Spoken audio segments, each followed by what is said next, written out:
awesome.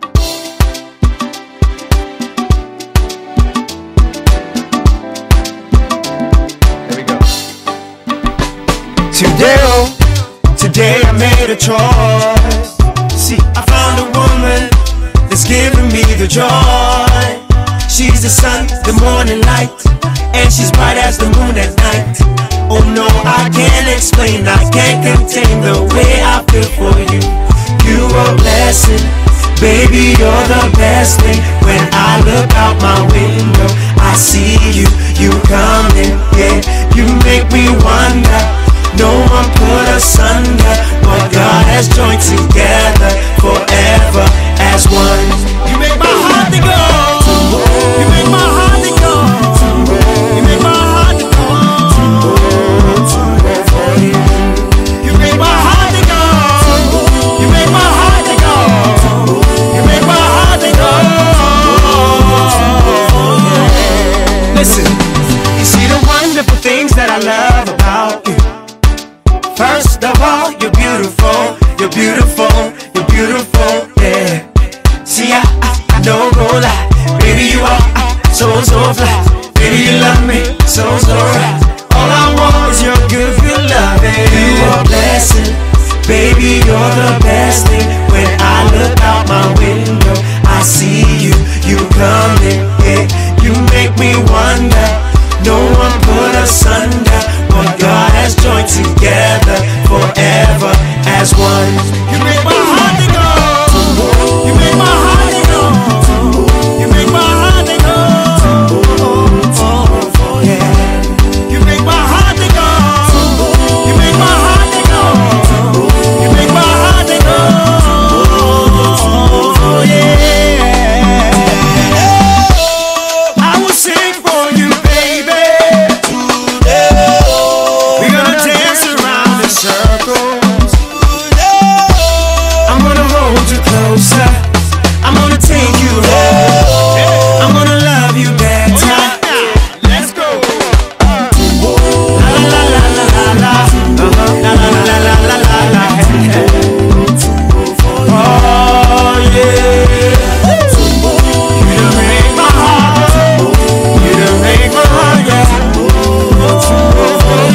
Are you ready? Let's go.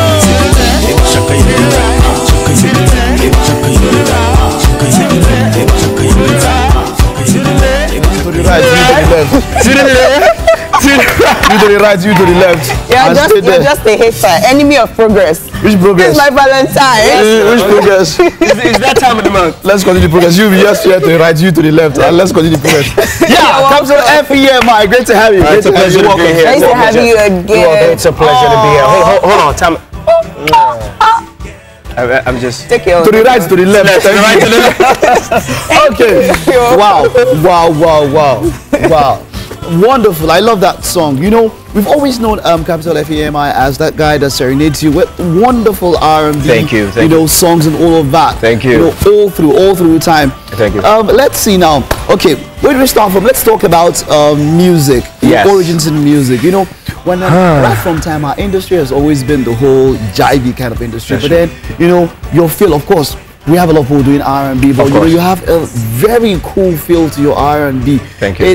It's a mix of a lot, you know, an eclectic mix. I know it seems like you're someone who has been influenced by a number of artists. Yes. Because it's not just one style there. Let's talk about your origins in music.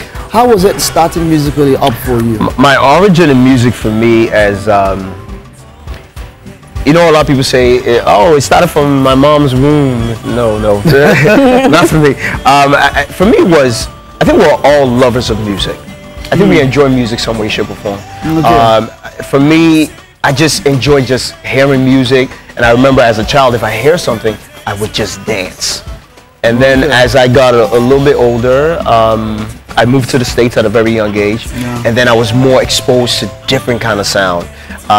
From the likes of I'll Be Sure, Stevie Wonder, Brian McKnight, Jodeci, Joe, Marvin Gaye. I mean, the list is endless. So I think that's what, and then from there, I found my voice in high school. When I was in high school in America, I started doing, I did talent shows, you know, and all of that. did a few talent shows, and then from there, that's when I kind of figured out I had a voice. And actually, the person that actually pulled me into music is actually one of my teachers.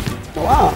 How did it happen? I did it, Female or male? a male. A male teacher. I just wanted to be sure. I'll never forget Mr. Amestica. I will never forget. I remember Mr. Amestica. You call them Mr. there. Yeah, we call him. Yeah. Yeah, Mr. Mr. I mean like this. Mestica, how you doing? No, man. So you still call him Mr. now? We actually in the States, we still call our teachers Mrs. Smith, Miss Smith, Mr. Amestica. So it shows in the movies. Auntie When it Mike. shows in the movies. Movies. Yeah, depends on Yeah, the teachers like, hey John, what's Yeah, hey up? Bill. John.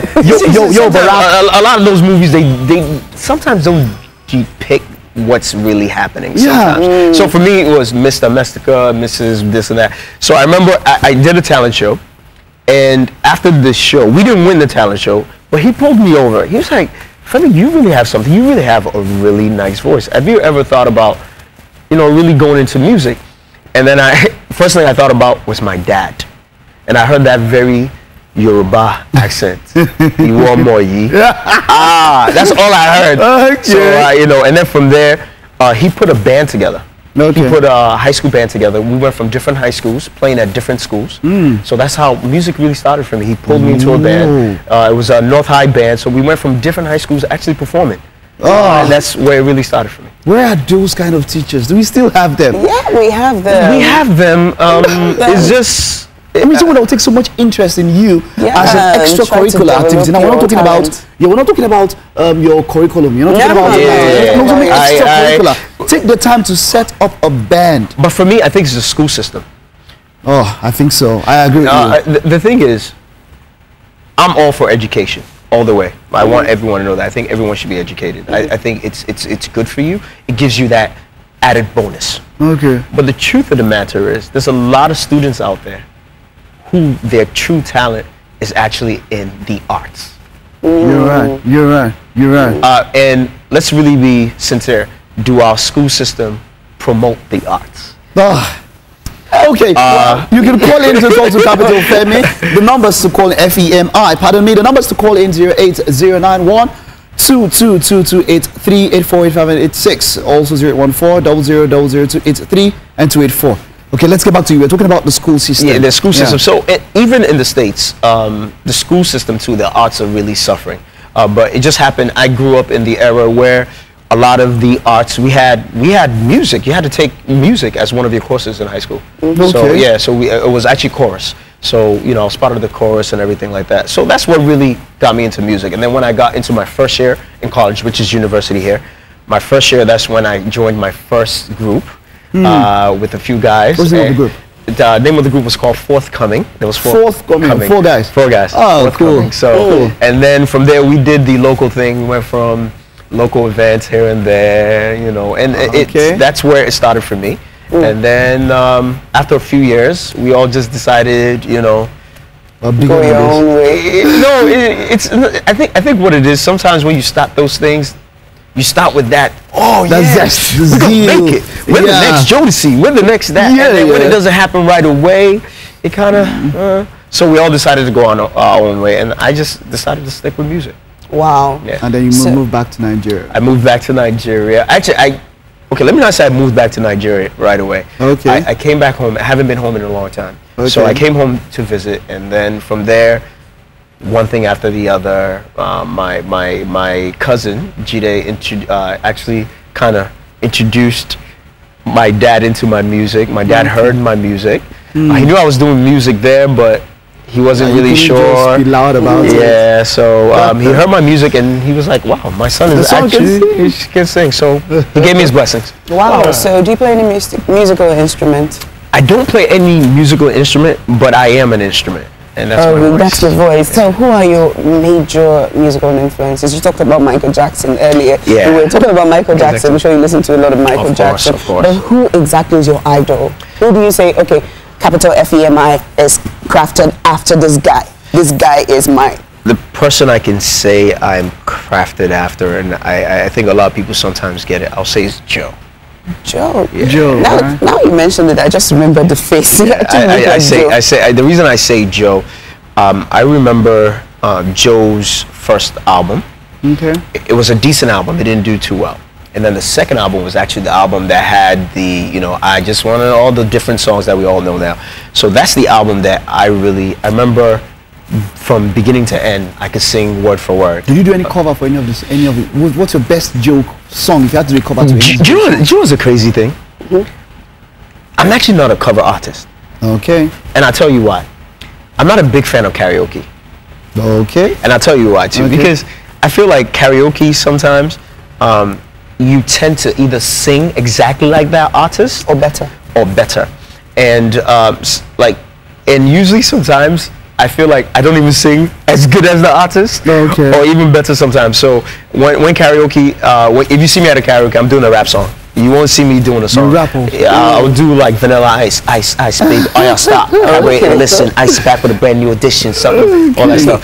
So for me, when it comes to a cover song, I mean, I've done a few Joe cover songs. I think one of my favorite Joe song is there's a song called "Let's Make a Love Scene." I'm not sure. It goes, "Let's make a love scene, steamy and blue." Okay, try this one. Try this one with her. No one else comes close to you. No one else comes close to you. No one makes me feel the way you do. That's my favorite Joe song. You're so special, girl. Don't sing. To me. Mine. And you will always be eternally. Every time I hold you, you always say the words I love to hear. You're so special, girl, to me. Fantastic song. That's my favorite Joe song. I love that song. Fantastic song. Fantastic I love that song. Fantastic song. I wish you could. No. Fantastic song. Friday, we're going to have a wonderful Valentine. We'll talk about love just now, but then it's Valentine. We'll get that song for tomorrow. Fantastic song. But you mentioned something earlier. You talked about karaoke musicians and all that. But that's the way competitions nowadays are crafted, modeled to become. Oh, you have to sing this person's song. You have to sing that. Okay. How would that actually help someone improve on their act? Because I want to be unique as a singer. All right. Okay. Let's really go back to those shows. How many of those people are really, really successful after the show? It's only a handful. And the reason why it's only a handful, because I think a handful of them actually have their own voice. I think, for me personally, you are, when it comes to a lot of those talent shows, just like the American Idols and so on and so forth, who can you recall from American Idol in the States was the breakout star? Okay, first of all, come to mind, I'll think of Fantasia Barrino. Yeah, okay. Just one. I actually love her. Fantasia has, if you have to give it to her, Fantasia, as I said, has that unique voice. Yeah, but then you're right. Those, After a while, after the hoopla, after maybe a few songs, you don't feel them as much. It kind of slows down a bit, and that's why even for me personally, I think they're great. It's a great platform for someone to break out. But even at the same time, you need to be just make sure that you're also finding your voice in it. Find your voice, because it's easy to imitate something else. Exactly. But it's not easy to imitate yourself. So make sure you can find your own voice. Preach! Okay, right now, so let's talk about FEMI. Now, after leaving Kennis music and all of that, what do you have in store for your fans out there? Now, a number of people have missed your voice for a while. They've missed your voice. So what are we to expect from FEMI? From FEMI 2016 and beyond. And beyond. Right now, myself and a few of my friends, my partners, I would say, we've started our own indie, 3-6 Music. Oh, okay. Tumbo is the very first song coming from Tumbo. And we should also put out the video to that also. So for all my fans who haven't seen me in a while, one of the things that I will do definitely this year is be more consistent. You see a lot of me more. When I say a lot, you see more visuals of me. You will definitely still get the R&B. Tumbo's a little bit a different feel. Yeah, it has that. It's a different feel. High life. Yeah. And one of the reasons why we did that is I'm very known for the R&B. So what can I do otherwise? Still be R&B and still give you that thing that can bring you home. So that's where Tumbo came from. But definitely, don't be worried. You're definitely going to get a lot of that R&B, very, very R&B music. Okay. Any features anytime soon? Yes. We're working on one right now. The one Let the Cat Out of the Bag. Okay. It works out. It's going to be awesome. I can't wait. Great one. Okay, now it's now your style of music is the style that is most associated with love. Yes. You know. Now let's talk about love. What does love mean to you? What is love? Love means everything. And when I mean everything, a lot of times when we think about love, we look at love as love from a man to a woman.